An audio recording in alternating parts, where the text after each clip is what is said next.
This could be the first three-peat, second three-peat. All that matters is that this is a chance for you to listen to a fantastic person who I really enjoy spending time with. This is Don W. Long. Don is one of those people that when the phone rings and Don says, hey, I got something neat going on, it's a no-brainer. I just say, all right, let's get on. Let's talk about it. Very blessed to say that Don has been really inspiring for helping me in kind of my path towards entrepreneurship. And as a result, I think that I want to find a way to thank him by making sure I share his story and his lessons with my audience. I hope that you enjoy this as much as I did. And if you want to find out more, Don's got a fantastic program. It's called WCBS, World Class Business Systems. It's actually part of his mentorship and coaching program. However, there's a neat opportunity for maybe some folks to get involved along with me. We're going to build a small cohort in order to get a little closer to these lessons, but maybe aimed more towards startups. And now I don't know why I'm moving my hands around. But so the point is, if you want to get involved, hey, drop a comment below or hit me up. DMs are open on Twitter. It's at DiscoPosse. Pretty easy to find. And with that, oh yeah, don't forget, if you don't mind, if you could smash that like button and hit the subscribe. And hey, we're almost at 10K, at least at the time that this is publishing, which is kind of wild. I've been aggressively chasing this, but it's kind of neat to think that there's enough people out there that are digging the stories that are being told on this podcast. And if you're brand new, my name's Eric, and I podcast, and I have a company called GTM Delta. We do a bunch of things. I do a bunch of things. I got an amazing community of people around me. All right, with that, let's get in. This is Don W. Long and the DiscoPosse podcast.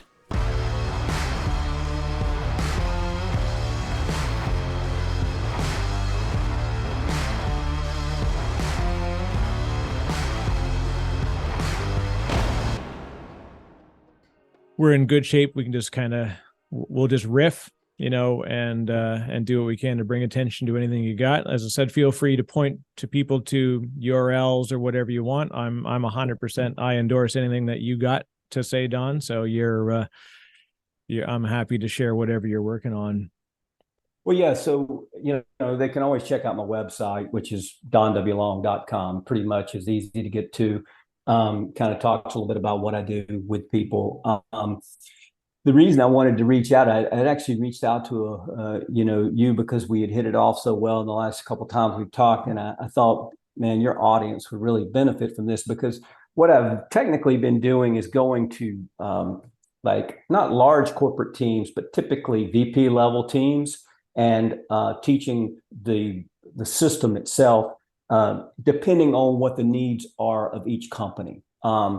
And that would be individuals as well. So there's so much in here. Most people focus on, the sales aspect of it, because I got three different basically chapters that deal with either getting new clients, retaining clients, or either building your system, your sales system in your teams or your people. And if you're in one person operation, so that you can keep the process going. So there's three different modules that are dedicated to nothing but sales.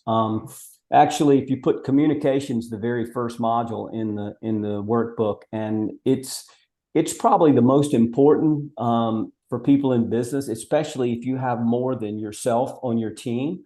But even if it's just you as an individual entrepreneur, when you're talking to your clients, what I realized over about 35 years, and after building 6 different businesses and sales being over $100 million in revenue in those businesses over 30 years, was that the communication piece is so, I want to say it's neglected from the point of thinking like this. I'll just give you what I mean.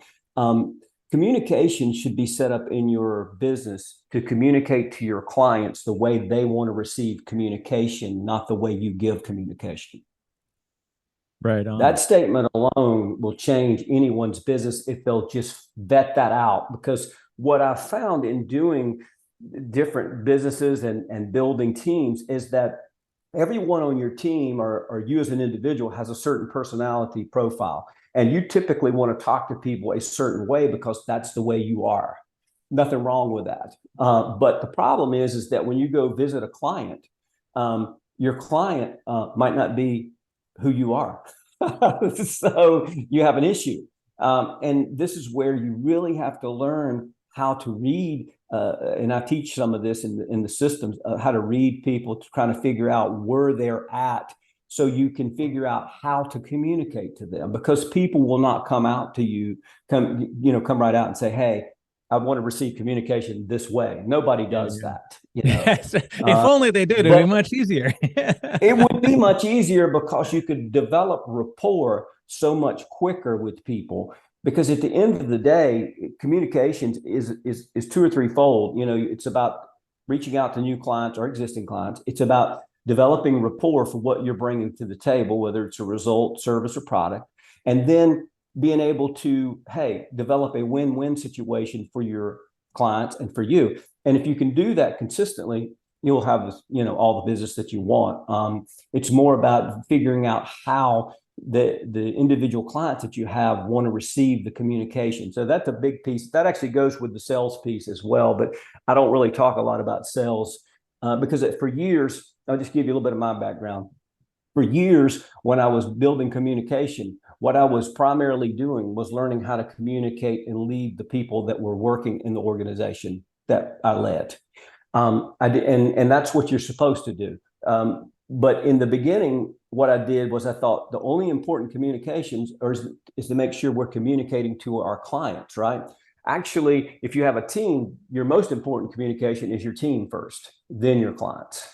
And most people do that backwards in the beginning because they feel like I've got to have clients or I don't have a business, right? So I get that. But what I ended up realizing, and this is another one of those statements that people will benefit from it if they vet it out, especially if they have teams, is that the way you communicate to your people is the way they are going to communicate to your clients. So make sure you're communicating to them the exact way you would want them to communicate to the clients, because they're going to, whether you believe that or not. That's just the way it happens. I've seen it for over 30 years.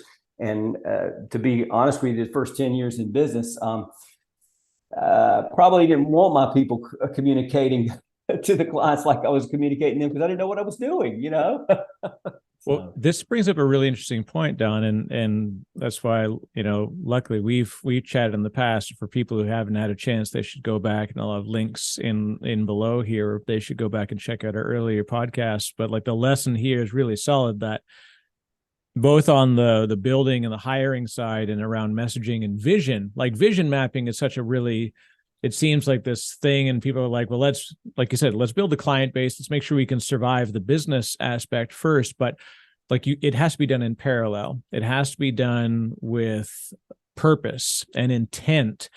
And what I found too, in watching this occur, and I first thought it was a little odd. We had, the founder of my previous company would walk along the sales buses, like all the call desks, and he would stop and listen to the calls and then talk to the people. It's like, hey, I noticed you talked about it this way, because they develop a crutch. Like hey, when I said this thing that was not on the script, but it had a really good result, and that may be true, but if it goes too far off message or begins to take away from things. So both in the messaging as well as even just general culture, the old, I think, I forget who had said it, basically the first 10 you hire are going to hire the first 100.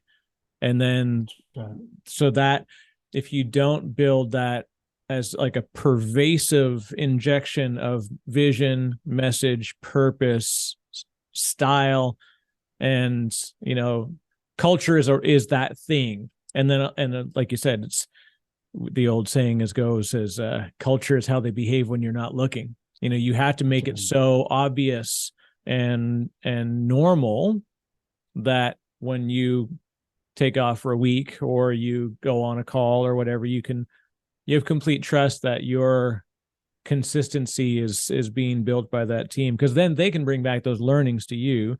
And, thus the name of the system, you talk about world-class business systems, like that's such a fantastic label for what it is that you've done, because this is a set of, sort of I don't want to say rules, I'll say a set of ways in which you can enact these processes and practices and ask the right questions while doing so that will result in communication, sales, and ultimately operations. I like how you've separated out the sort of functional parts of the system and yeah, I mean, and I was lucky too. We think we talked after our last chat, which goodness gracious, if I was far too long ago, but luckily, we do so well. It feels like yesterday. And you were kind enough to share with me, what this workbook, was, and talking about, like, you're trying to sort of, how do I turn, what do I do with this thing? And it was very interesting. I looked at it like, this is a finished product. Like, there's nothing out there that's like this.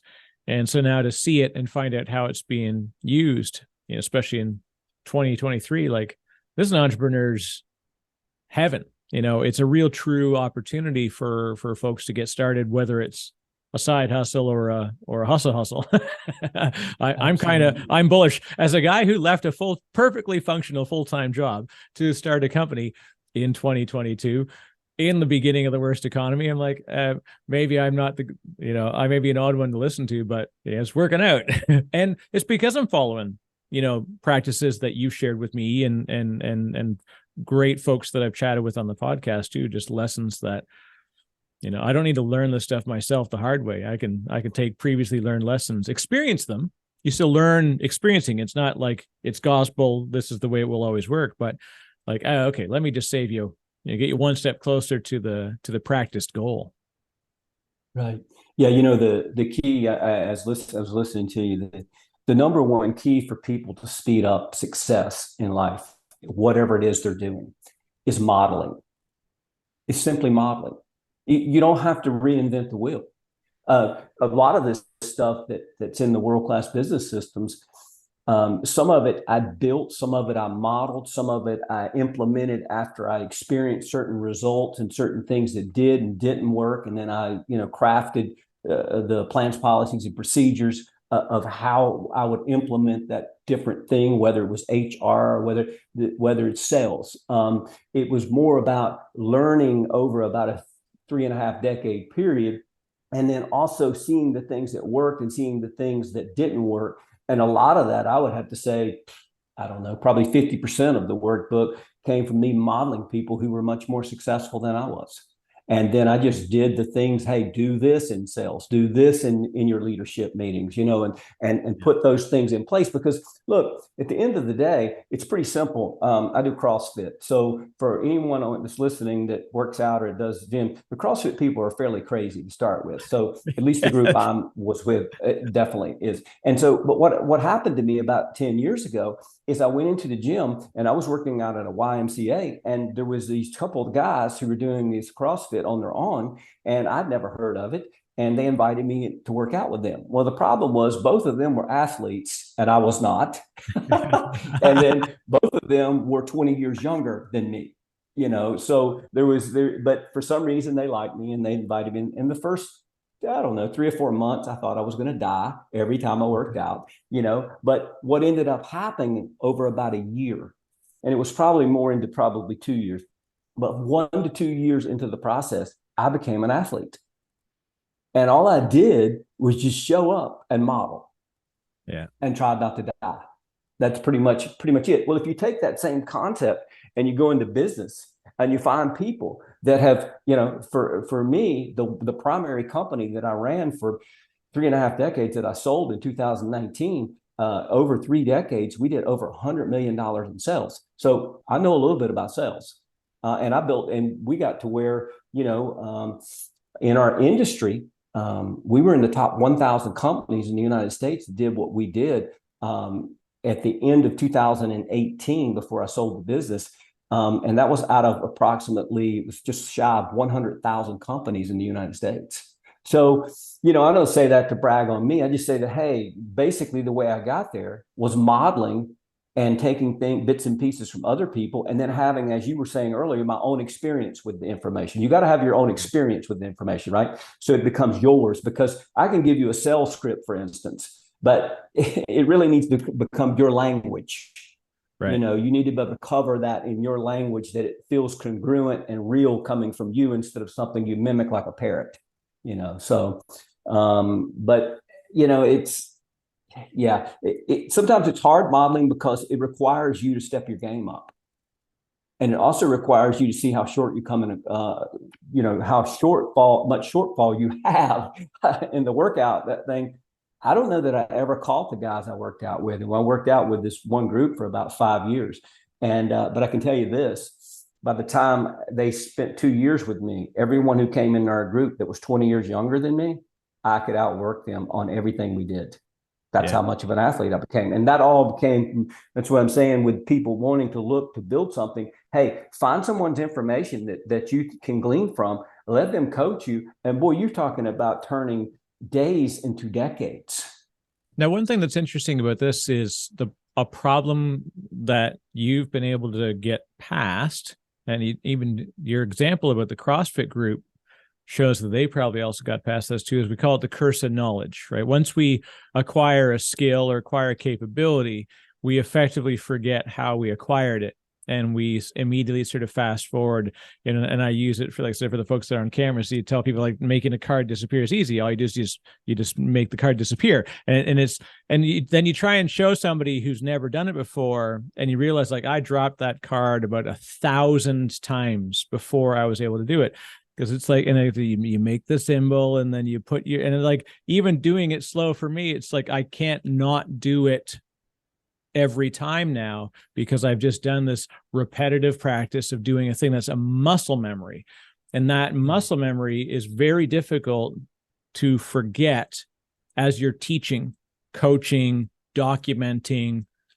So how do you take the skills you've got and bring someone through that journey while giving them the space to experience it, and not, like, how do you bring yourself back to their current experience level in order to make sure that they can get to your current experience level? Well, it kind of all revolves around a couple things for me. Basically, I start, first of all, I want to meet, like, if I'm meeting with you one-on-one, and it's not a company setting, like the whole team. When if I'm meeting with you one-on-one, the first question I'm going to ask is, what is it that you want to get out of this? What's your outcome? Because I need to know where you're at as a person, an individual, or even team. And okay, what is your expectations and what is your outcome?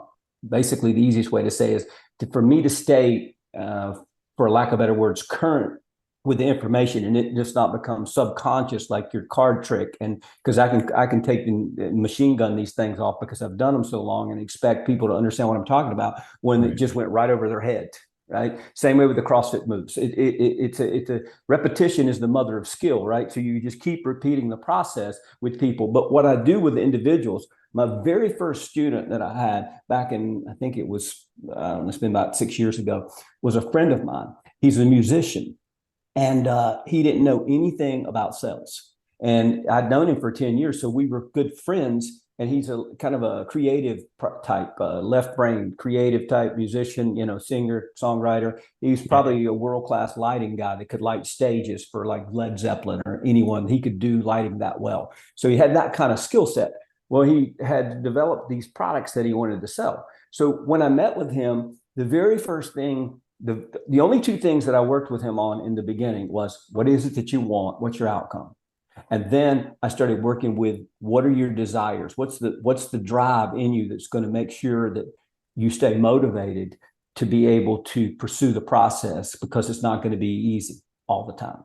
And so I really work on those two things in the beginning, because I feel like if I can there's several others after that, but most of the people that I get involved with, if I can get them to articulate and really find where they want to be a year from now or 2 years from now, the outcome, and then I can get them to tie that to what I call motivators, where there's some desire and passion and drive inside of you that's pushing you. If I can get those two things connected, then I can go through the information quickly and easily, because they will absorb it.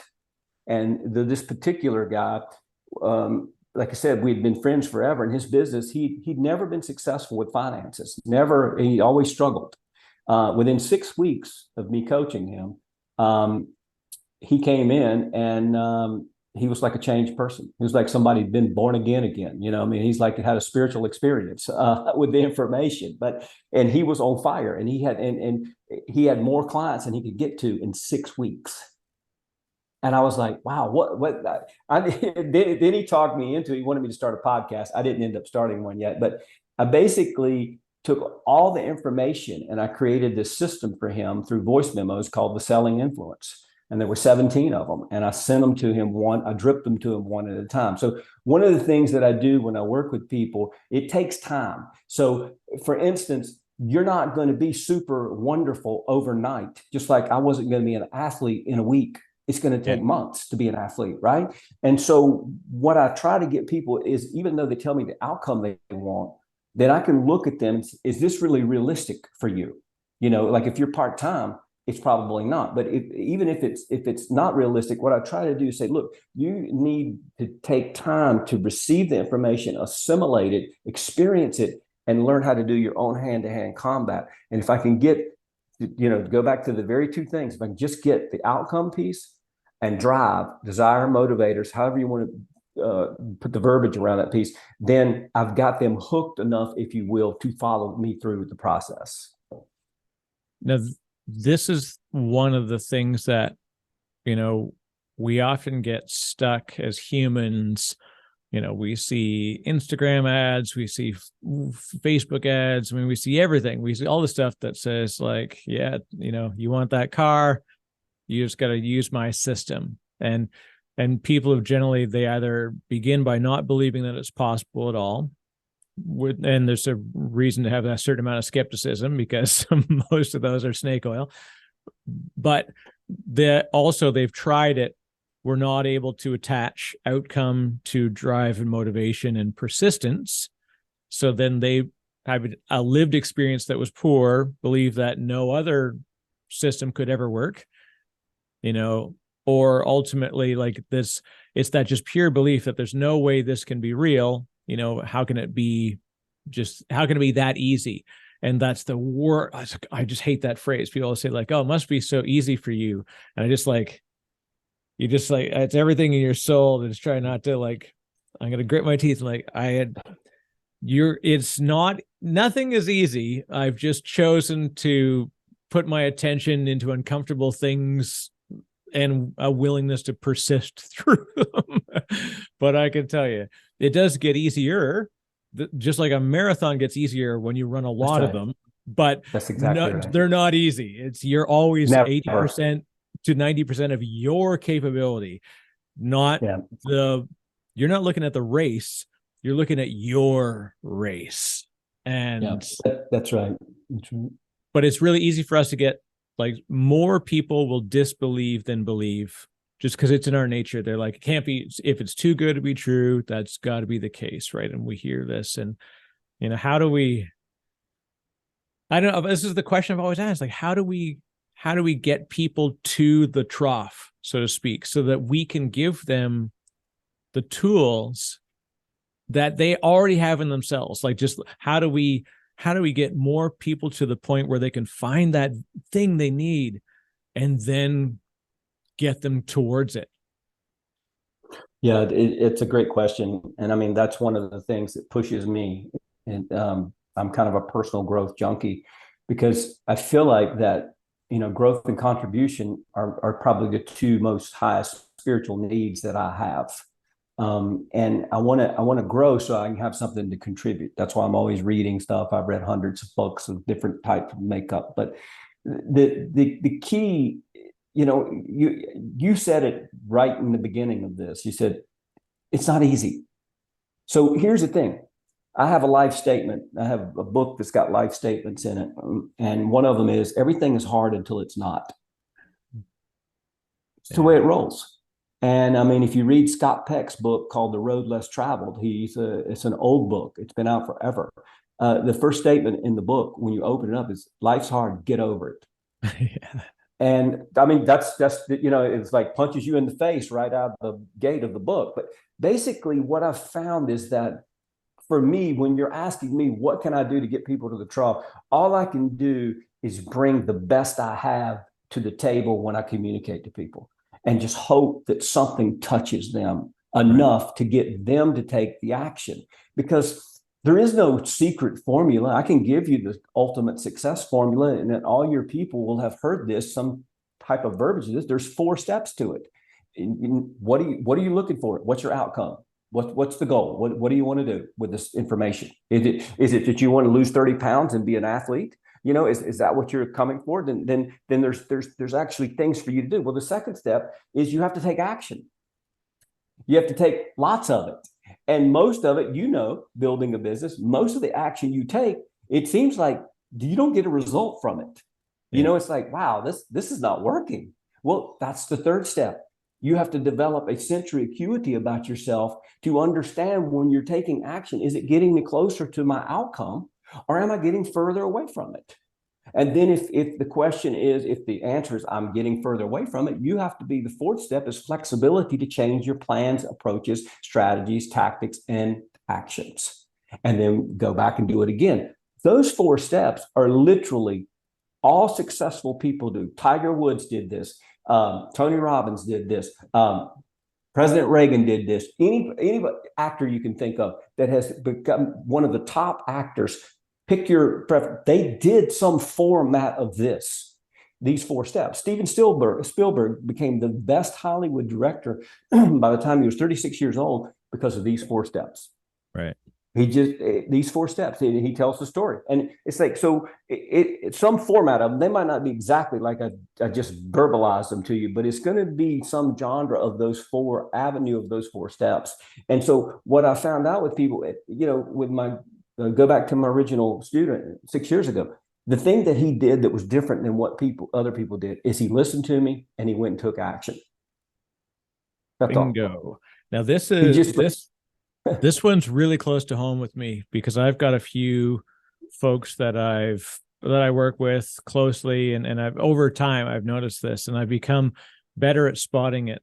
I used to invest a lot of outbound effort towards people thinking that I could help them, not realizing that they were not ready to be helped, and whether they did not want to, or were not in the mindset to, or were not capable of understanding that action was required.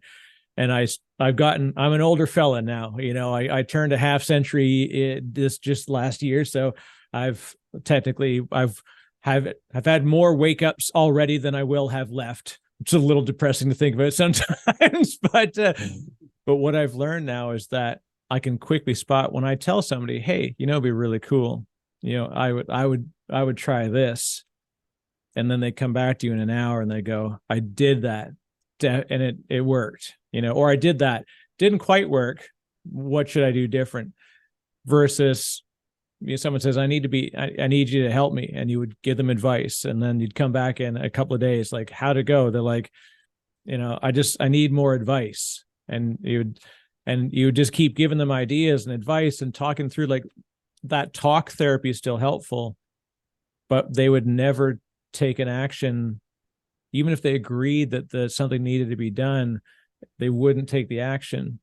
And it became sort of frustrating to me of like, I didn't know how to disconnect from that mentoring relationship, because it wasn't a mentoring relationship.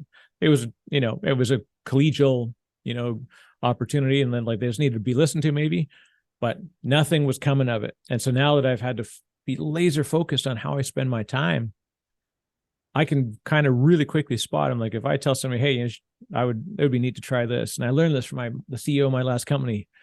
I used to joke about it because he would say, what would be a great idea is if we did this. And then I thought, like, oh, okay, yeah, he's just tossing advice out there. And then the next day he'd say, how did it go? And I was like, oh, wow. Like, he's basically giving you a 24-hour window in which you can test this hypothesis.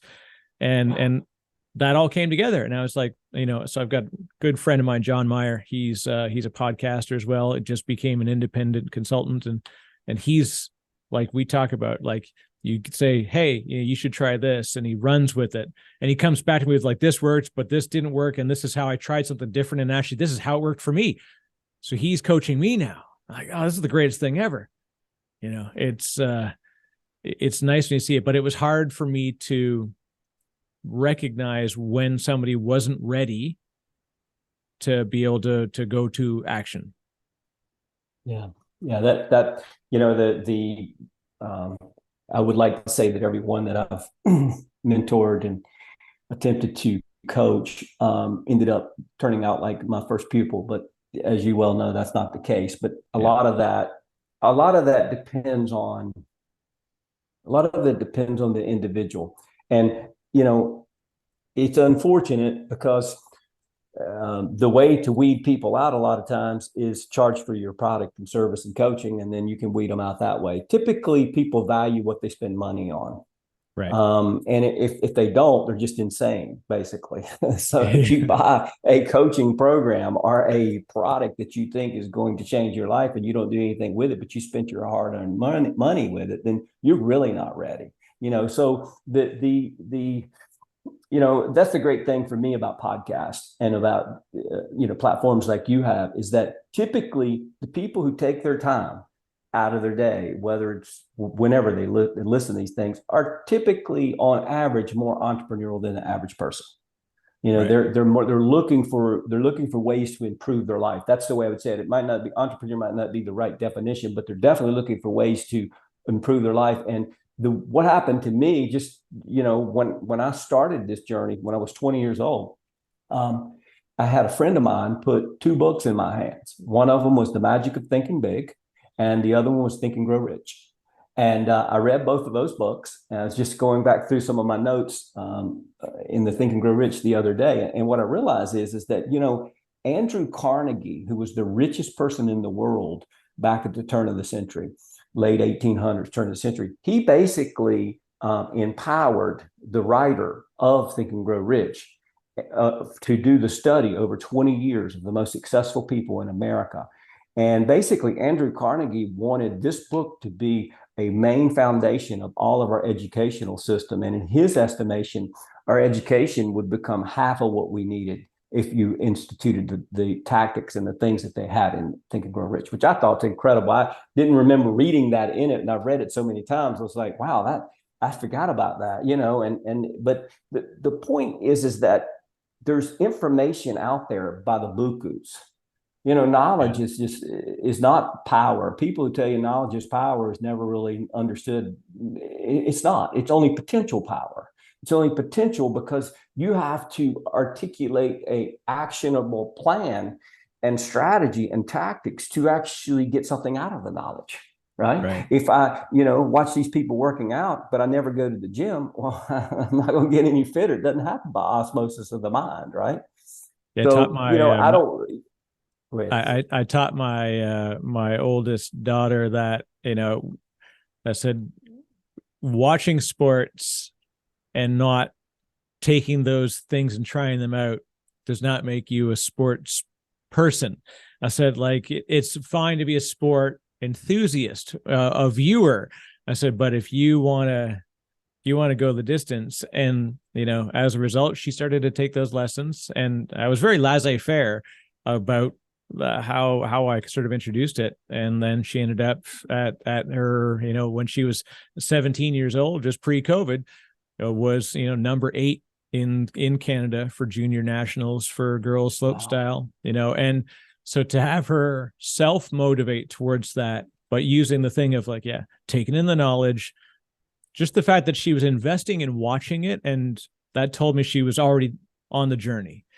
And then just giving her enough of a little nudge, and then giving her the opportunity to practice it and learn from it, and then giving her the monetary and time motive, investment that she needed to get her to do this stuff, and then watch her turn that into an outcome was pretty fantastic for me. Like, that was like, all right, I've won as a parent, it's like somebody with 4 kids too. I'm like, I got to keep practicing this stuff, and some stuff sticks and some stuff doesn't, but the best you can do is teach them how to think, teach them how to learn.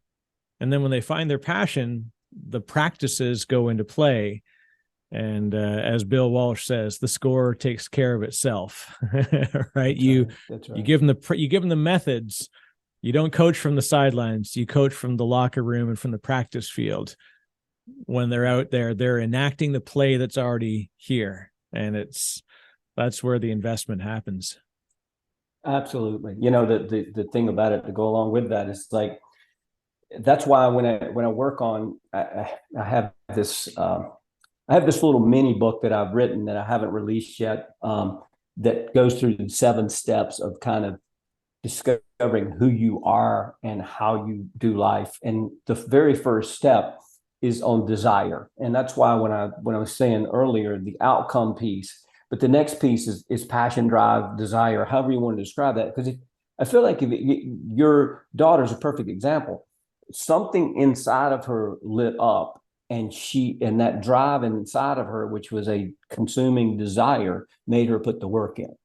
Without the desire piece, I've not seen anyone be successful because they won't take the action. Right.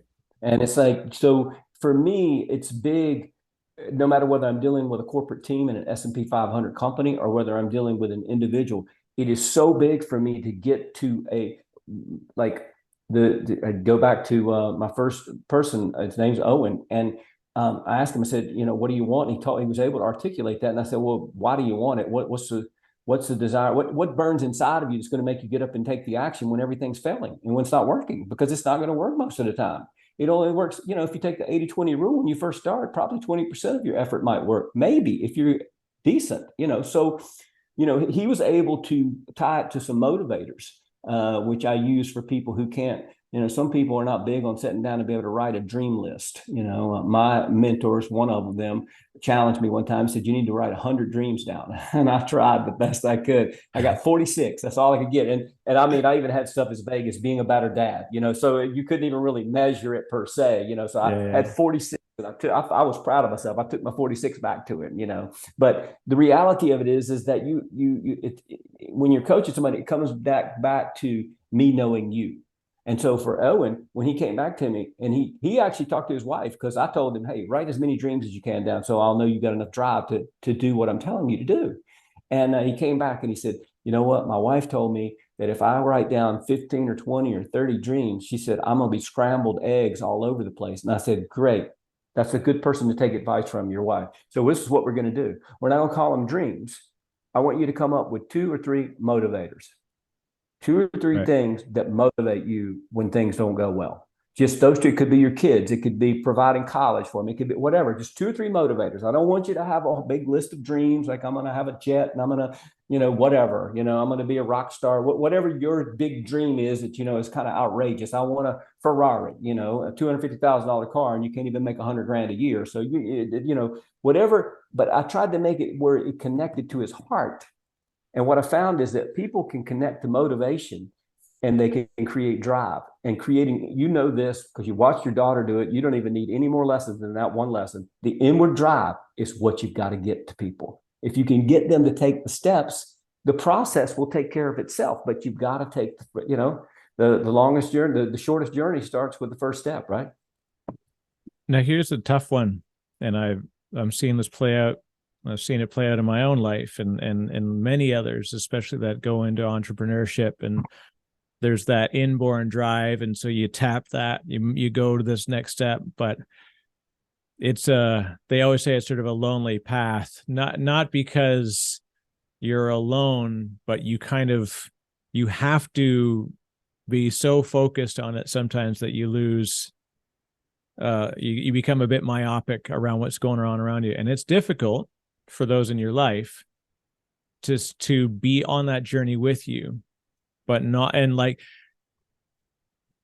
especially with kids, families, even friends, spouses, it's very difficult to do that. So, I mean, Don, I'd love to hear sort of your experiences and maybe it's some of the challenges that you've seen play out, because I think that's, like, I'm not here to just, talk about it's all rainbows and good stuff. Like, things are going well, but like, unfortunately, I've been in a marriage that broke down, And we've worked through it, and it's going as best as it can, and we're doing the right things, recognizing that there were challenges that we couldn't surpass.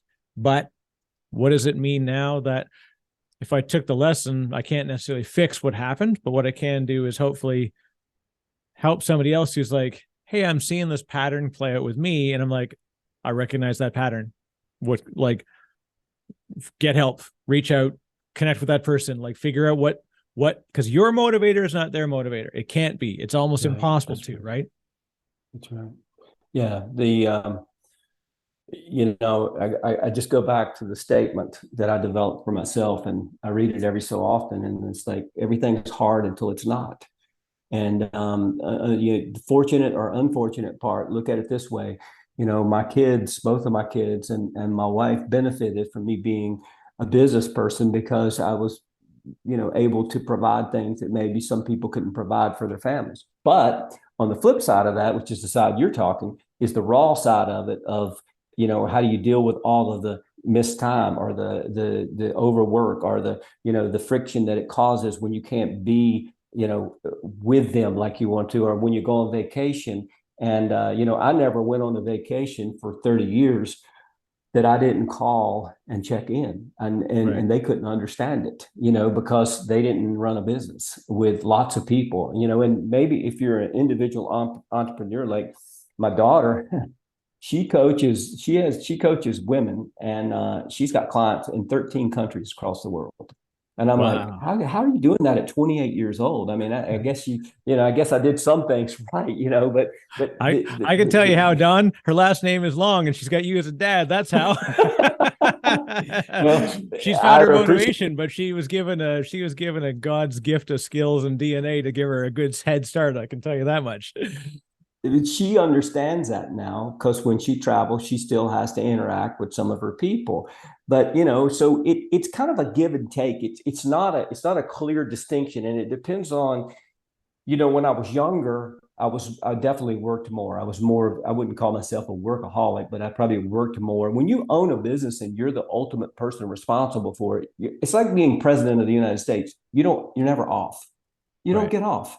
It's just the way it is, So if you run a company, now I get that most of the people we're talking to on your podcast is maybe individual entrepreneurs. Maybe some of them have a few people that work for them. Well, I had a large company that did millions and millions of revenues with lots of people. So it that always weighed on you, because like their lives were dependent on you leading well, So there isn't a clear path for me, because I'd like to say that I handled it well and I handled the stress well, but there were times on family vacations that my kids could see, I wasn't enjoying the vacation and I couldn't really engage, but they learn when you have a business, your family has got to learn to deal with the part of it that hopefully they get a big enough benefit to offset any negative. That would be the way I would put it.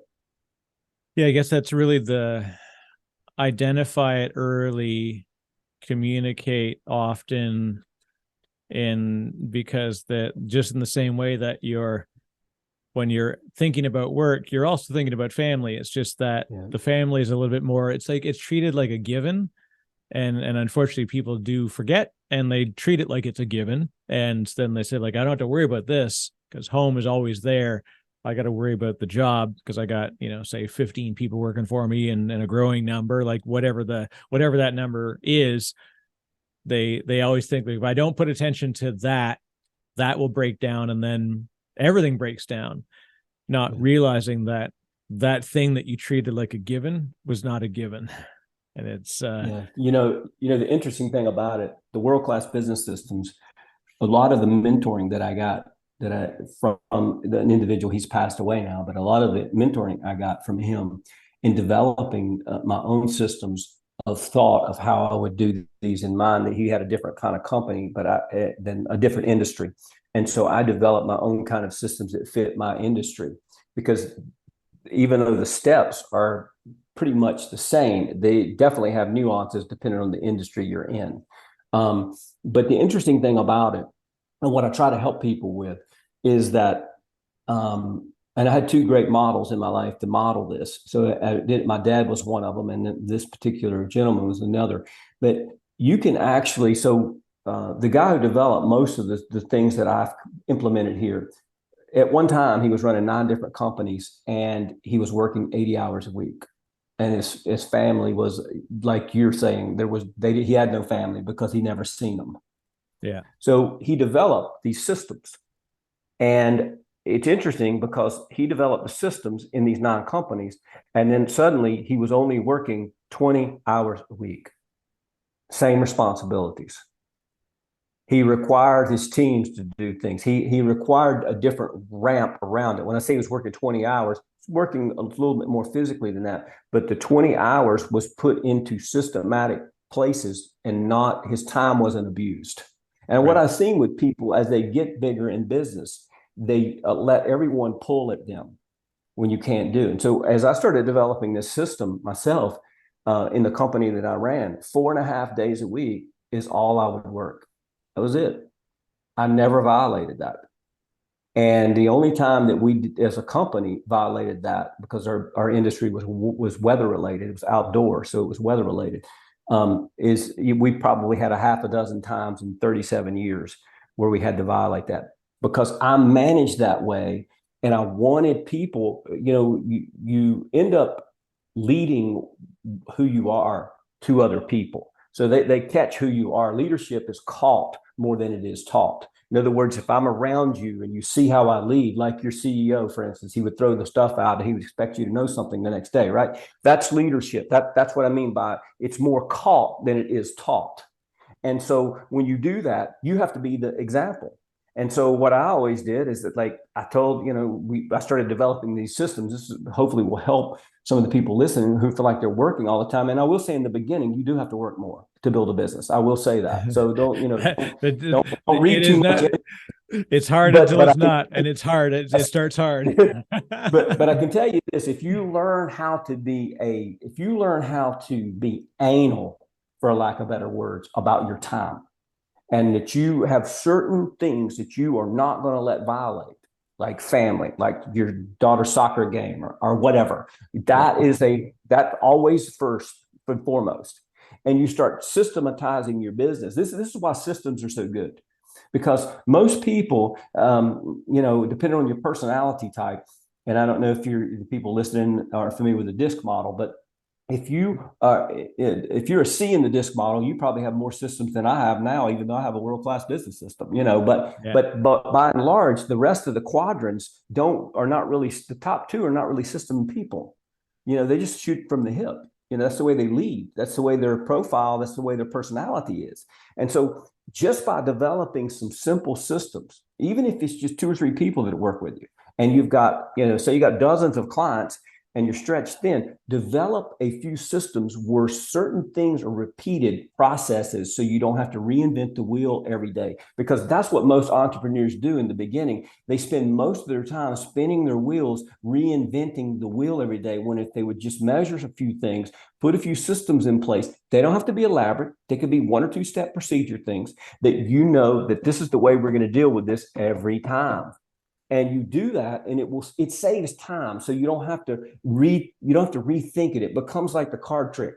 It becomes subconscious, and then that way you're not thinking about those 12 different. Look, if I told you, you've seen the impact, you've seen the table of contents. Well, there's 12 impact areas. If I just come and start shooting, well, you got 12 impact areas you got to master before you can be an entrepreneur. Everybody's just going to pull their hair out and run and say, this is never going to work. Well, this is almost 40 years, so it's like you don't develop this overnight, so hopefully what I want to get at is that my dad taught me this, and he taught me this. I grew up on a farm, and it's hard work on a farm. It's never not hard, and there's always something to do.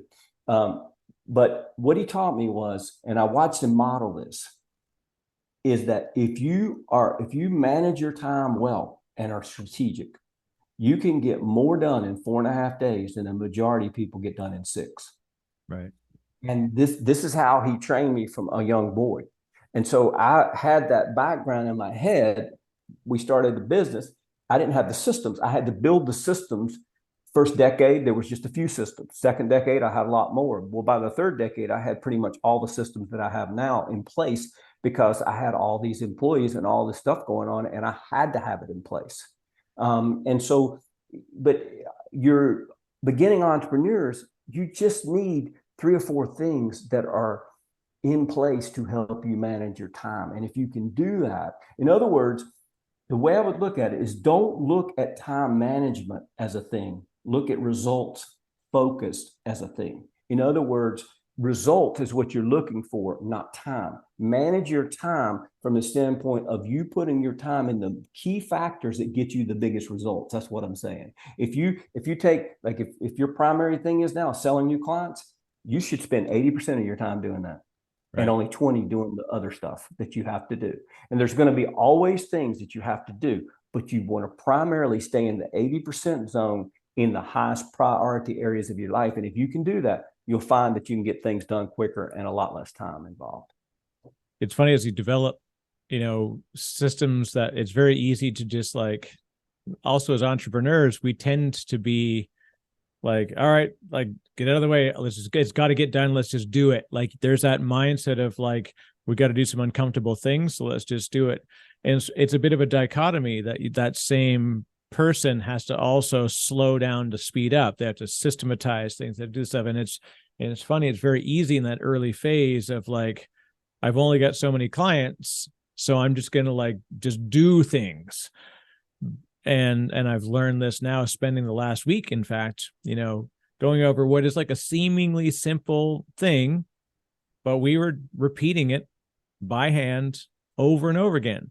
You'd be like, I need to onboard a new client, and God bless it, I've got the luck that I'm onboarding a lot of clients.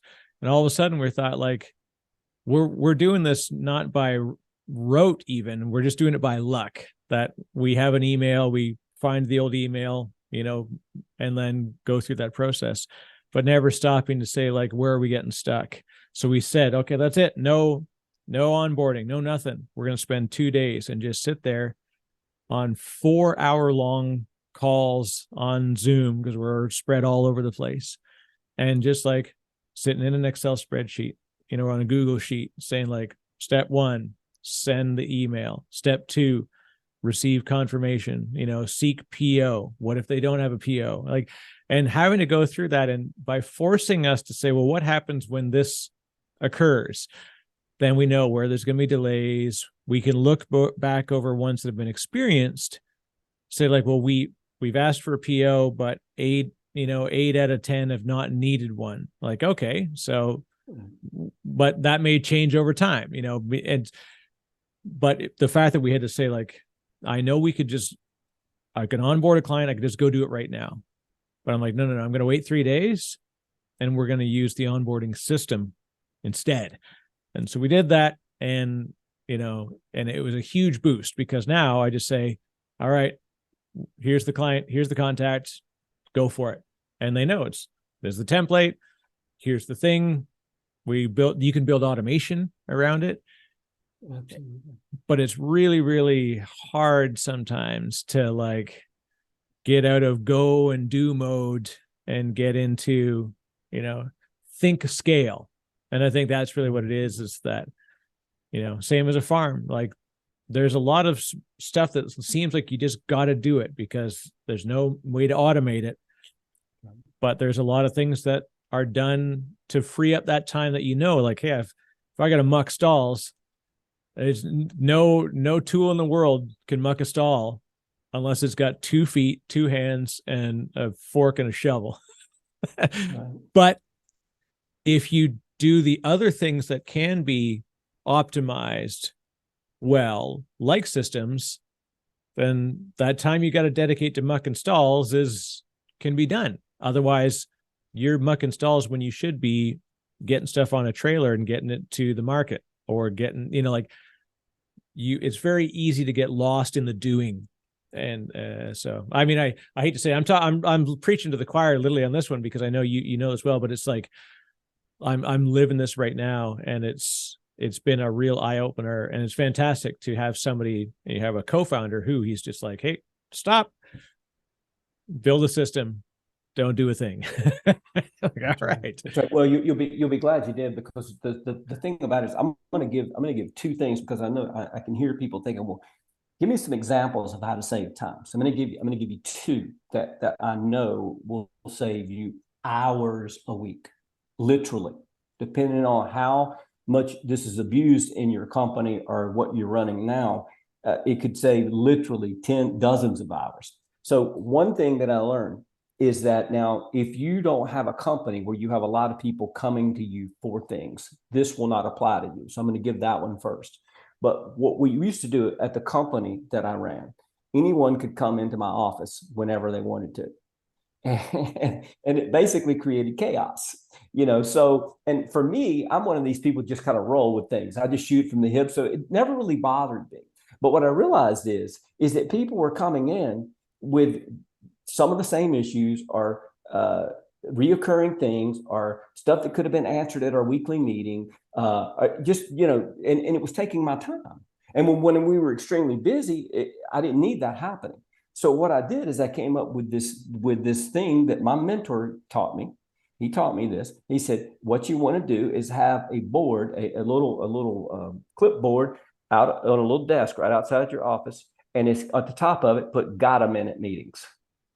And what you do is that if they really need to see you before the weekly meeting, they can put their name down, and they can take one of the 15-minute slots that you put in twice a day for the "got a minute" meetings. If they can't, if those slots are filled, they have to push it to the next day. So basically what ended up happening is everyone started honoring this, because what I wanted to teach, see, it wasn't as important for me, but what I wanted to teach my team, and I had probably, I don't know, VPs. I had 2 VPs, and I had maybe a dozen people who were at higher level management. And so they were people who could approach me fairly easy and come in and talk to me. Well, what ended up happening is I started teaching them how to do this by me setting the example.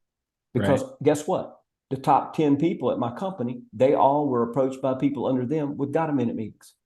And we were losing productive time all the time. I mean, dozens of hours when you counted everybody's body.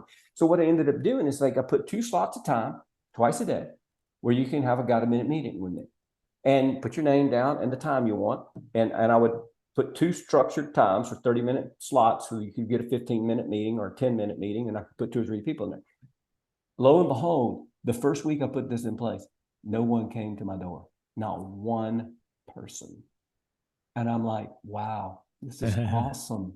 They didn't really need to see me, because we had a weekly meeting. And anything in the weekly meeting, we could go on for an hour typically, and anything we could cover, just about anything in that weekly meeting. You didn't need to see me. I know that only applies to people who have lots of employees, but this one right here applies to everybody. And this study was done in the mid 2000s. So this is old data. I'm sure it's worse now. My mentor, because they were in a magazine business, they were 9 different companies, and they were kind of a marketing type firm.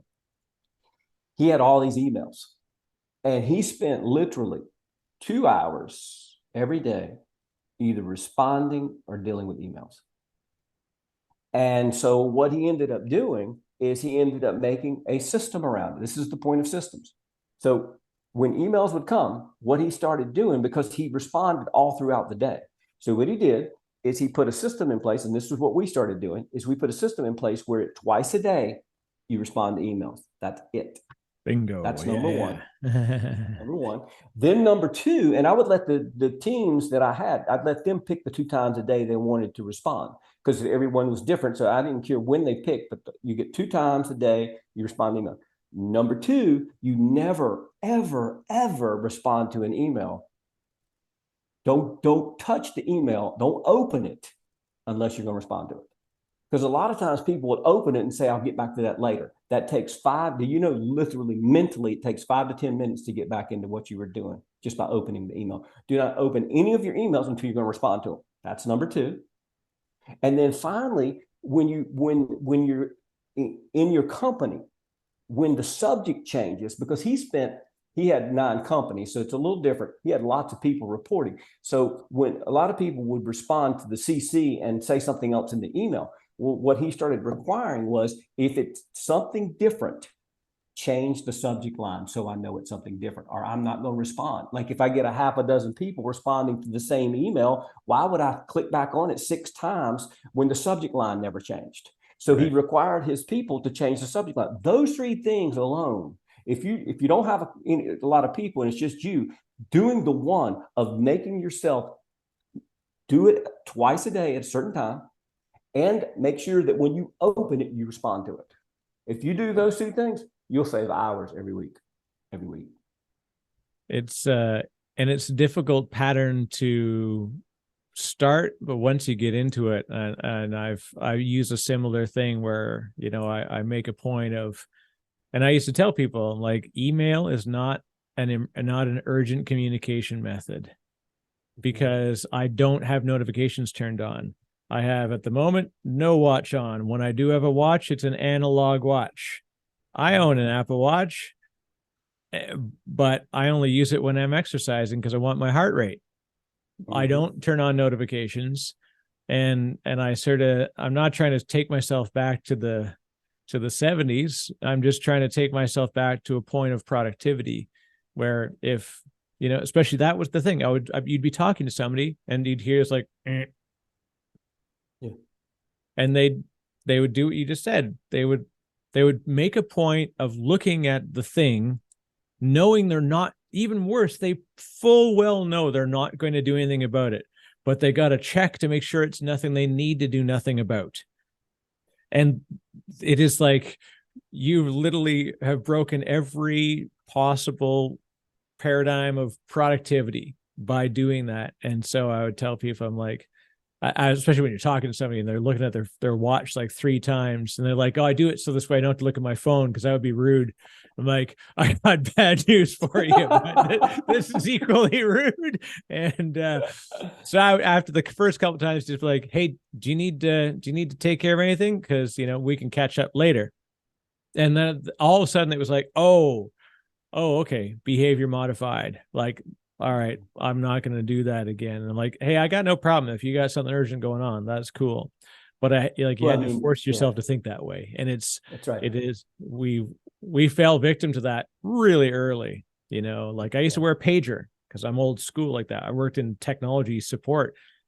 And when the pager went off, it was legitimate. It was done for a purpose. Why do we treat email? But I get 500 emails a day to 3 different email accounts. There's no way that I needed to see 1,500 notifications. So I choose to see 0. And I have, you know, iMessage, I got SMS, that if someone needs to urgently reach me, but even right now, I look down and I see the number 4 on my messages.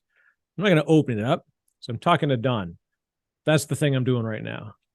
Prioritize that, and then in 20 minutes or whatever, then all right, I'll take a peek at it. I'm not going to open that up to then dedicate my brain to something I can't do anything about, take it away from the thing that matters right now in the moment. So effectively, I've wrecked 2 things. I've wrecked a 3rd thing because like you said, 5-10 minutes, I'm going to be sitting there in background thinking about this thing that I can't do anything about. And it's a hard behavior to get past. Well, the technology that was created for us was created to serve us. And unfortunately, over the last 10 to 15 years, it's become this all-consuming thing that everybody wants to be connected all the time. And it's actually to a detriment to your own personal life and your business life to be connected all the time. You don't need it. And for me, it was never hard, but some people, it's really hard if they're more techie type people. My vice president of HR at the last company that I had, the only way we would get new technology, and we had the finest, was that she would approve it because she was a techie person, and she was able to seamlessly put all that together for us, and we loved it. But the reality of it is that the technology, you've got to revisit that thought process and realize that the computers, the iPad, the iPhone, the whatever you have is here to serve you, not you serve it. And you really have to put that back into because so much of the day is that people just stay connected, and it's useless. Most of the stuff that you're getting text or email or stuff is just like, it's a waste of your time to start with, Yeah. So anyways, don't get me Yeah. to, that's one of my pet peeves. Don't get me It is, and it is interesting that there, you know, I'm like, I eat organic foods. My favorite, I purposefully go out of my way to try and shop organic, and I say, and people say, like, why do you choose to do that? So, well, I like organic food, or as my grandparents used to call it, food, right? Like I go out of my way to find stuff that is kind of like old school. Same thing with technology. Like now there are people that are coming up with apps. They're going their way to build more technology to take them away from the other technology. And I said, like, there's an easier way to do it. Just don't do the first thing, because then you don't need to buy the second thing to get you out of concentrate on the first. But it is difficult. It's just become baseline, I think, where people have a natural expectation. A good friend of mine, and he taught me this one. It was a lesson I thought I had learned, but I had actually not learned it. I tell people, I'm going to email you if I think of something, I will send you an email, but don't take action on it. Like if I send you, if you open your app and open your email at night for whatever reason, you open your phone and you see your email and you see an email please don't do anything about it. I'm just sending you something because at 11 o'clock at night, I think of something. I'm a founder of a company. My brain works in weird ways. So I'll be like, I've got to do a thing. And a good friend of mine, he has like 35 people working for him now. And that's in a short course of time. They've grown really, really well. And he said he thought he was doing the right thing by doing that same thing. But then he realized he was doing like that guy with the watch. They were looking at it. They were thinking about it. Then they're thinking they shouldn't do anything about it. But then they spend a lot of time thinking what they shouldn't be doing about it. And then they still got to do something about it the next day. So then, like he said, so I had to learn as the leader to just schedule the send or don't send it, right? Like he says, I have to adapt to the create behaviors by my behavior. And we just think like, I'm going to toss it like a message in a bottle, but it's not a message in a bottle. It's a message in a bottle that someone finds right away. And it says on it, don't open until 9 a.m. And you're like, I think I got to look in here just to see what this is about. Curiosity killed the cat, right? I mean, that's the way it works. Yeah. And it's like email is nifty because it can create, it's a great way to communicate. But even like my first manager in technology, he's like, if I see 3 subject lines that are identical from the same 2 people, he would literally just come by and he goes, pick up the phone. Like if you're going back and forth that much, generally it's because there's a miscommunication that could be solved quickly, and sure. I had this happen recently is we've got somebody who's helping us out. She's fantastic, right? So we bring her on and there was just literally a typo in something in her contract. And so the question came up of like, oh, should we like revisit this thing? Since we're rewriting the contract, should we just like look at a couple of other things? And so we'd emailed like, this is what the confusion was. This is how we're going to fix it. Not realizing that it's very antiseptic. And secondly, like it was creating, like we were all making inferences and assumptions about what was actually being asked here. And so my co-founder, he says, do me a favor, just phone and then email the results of the phone call. So I phone and she's like, oh, I was just asking. Like, I didn't think we could do anything about it, but I just thought I'd ask. But because it came an email, it seems like it's suddenly a formal request. And was like all these people were experiencing this stress of assumptions that could have been sorted in 30 seconds on a phone call. And it's like, absolutely. That's one of the things that I would encourage people is I realize phone calls can get out of hand, but a lot of times today there's so much miscommunication with information that a lot of times it's better just to have a couple-minute phone call and make sure it's clear, especially with stuff that's what I would consider touchy. Yeah. So for We used sure. to like, people used to come to your door, knock, knock, knock. Hey, wasn't sure if you guys are around. Just thought we'd drop by.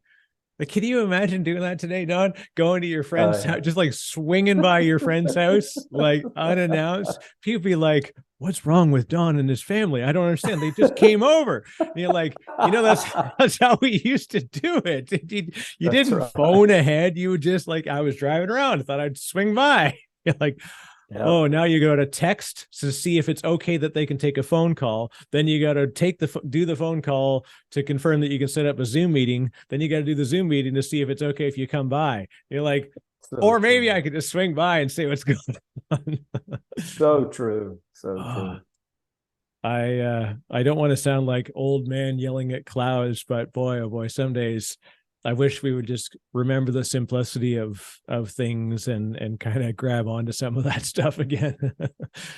Absolutely. Absolutely.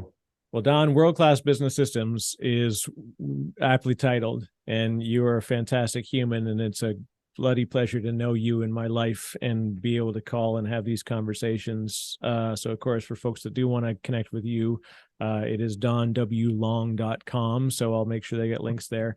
And so sort of we talked just before we started recording the idea of this, and again, thank you for sharing this resource with me and being able for me to kind of take it and learn from it, realizing it's a real perfect a compendium, I guess, or it goes along with a fantastic coaching system. And ultimately that's where the real benefit comes, is that these systems, this is a manual, but the manual comes with coaching, because Yeah. you can't just take the book and build the company. Like, sometimes it works for the autodidacts of the world, but ultimately for people, if they want to get connected with you, they should just head over to the website and get into the coaching. And even you've got you're a prolific author, for one thing. You're a fantastic manager of your time. I God bless you. I try. I think I'm like, what would my inner Don W. Long do right now to get this stuff done and still make it to dinner and spend time with the kids? So you're a blessing to know, and people should definitely reach out. Anything else that you got that you want to sort of make note of for people? No, just check out the site if you're interested, and send me an email. There's a way to contact me, and I do different things with the systems. And you're right, it's actually not that product is not available on my website as of yet, because I've been refining some of the stuff, and I want to really get it. This is kind of a 2023 tour through podcast land with the different people to just kind of open the conversation up. And because I've had a lot of success with the corporate world with this, because the teams benefit a lot from it, but it just haven't come out with a lot of the individual stuff has just now started to come out to the market. So The good anyways. news is that you another fantastic group of folks that are authoring and creating great systematic programmatic approaches to things. Gene Kim and the folks over at a company called IT Revolution Press. They'll talk about, like, we know they got a book in play. They're preview it for seemingly months and months and months and months, and it feels like it takes forever, but it's because it is like what you've done with the World Class Business Systems, that is you're building this in practice and continuously confirming, refining. So when it does come, like, there is a beauty to holding it close and releasing it when proven. And it's versus a lot of folks, a lot of 22-year-old Instagram influencers that'll tell you their map of life, and they'll sell it to you for $27.95. and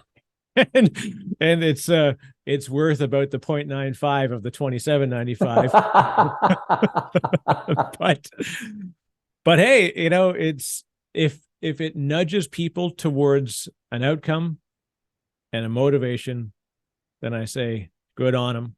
And Yeah. hopefully doesn't steer people away from buying the things that are proven and tested. And that's why I like working with you on these things, because I know you're not going to hand me something that isn't tried and true. If it doesn't, and I say that very carefully, I always tell people, if it works, it's because it has worked. It may not work for you. It may not work for your particular small team, large team, whatever. But a lot of stuff, even you take the industry out of it, the systematic approaches work. So it's, your mileage may vary, flavor to taste, but, use this amount of protein, this amount of carbs, this amount of spice, and you mix and match a little around it, and you got yourself a bloody good recipe. So absolutely. Yep. Let's make business chili together. There you go. All right, Don, thank you very much. And there you go, folks. So do go check out donwlong.com. And if you don't, your day will not be better like mine is. So go do that thing. And thank you, Don. It's always an absolute pleasure. Appreciate it.